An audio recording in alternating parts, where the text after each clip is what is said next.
Hi hello Fab's world ടൂവിലെ പുതിയൊരു വീഡിയോയിലേക്ക് എല്ലാവർക്കും സ്വാഗതം. അപ്പോൾ നമ്മുടെ കോളിയാസ് കഴിഞ്ഞ വീഡിയോസ് ഇട്ടപ്പോൾ ഏകദേശം എല്ലാം കഴിഞ്ഞിട്ടുണ്ടായിരുന്നു. പിന്നെ ഞാൻ കമ്പുകളാകാൻ വേണ്ടി വെയിറ്റ് ചെയ്യായിരുന്നു കേട്ടോ. ഇപ്പോൾ ഏകദേശം കമ്പുകളൊക്കെ ആയിട്ടുണ്ട്. 40 വെറൈറ്റിയോളം ഉണ്ട് കേട്ടോ കൊടുക്കാനായിട്ട്. അപ്പോൾ ആവശ്യമുണ്ടെങ്കിൽ ഞാൻ എൻ്റെ വാട്സപ്പ് നമ്പർ ഇതിൻ്റെ സ്ക്രീനിലും ഡിസ്ക്രിപ്ഷൻ ബോക്സിലും കൊടുത്തേക്കാം. കോൺടാക്റ്റ് ചെയ്താൽ മതി കേട്ടോ. അപ്പോൾ നമുക്ക് കോളിയാസ് ഒന്നൊന്നായിട്ട് കാണാം.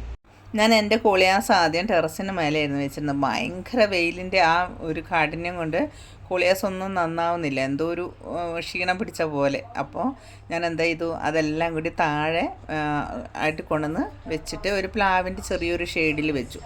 അപ്പം നല്ല ഉഷാറാവാൻ തുടങ്ങി കേട്ടോ. അപ്പോൾ എനിക്ക് തോന്നുന്നു നേരിട്ടുള്ള സൂര്യപ്രകാശം കോളിയാസിനെ വല്ലാതെ നശിപ്പിക്കുന്നുണ്ട്. അങ്ങനെ എൻ്റെ അടുത്ത് ഒരുപാട് കളക്ഷൻ ഉണ്ടായിരുന്നൊക്കെ പോയി ഞാൻ വീണ്ടും കളക്ട് ചെയ്ത് നട്ടതാണ് ഇത്. അപ്പം ഇവിടെ ആകുമ്പോൾ എനിക്ക് കുറച്ചുകൂടി ആരോഗ്യത്തോടെ കോളിയാസിന് കിട്ടുന്നുണ്ട്. ജസ്റ്റ് എനിക്ക് അനുഭവപ്പെട്ട കാര്യം ഞാൻ നിങ്ങൾക്കൊന്ന് ഷെയർ ചെയ്തതെന്നേ ഉള്ളൂ കേട്ടോ. Thank you for watching.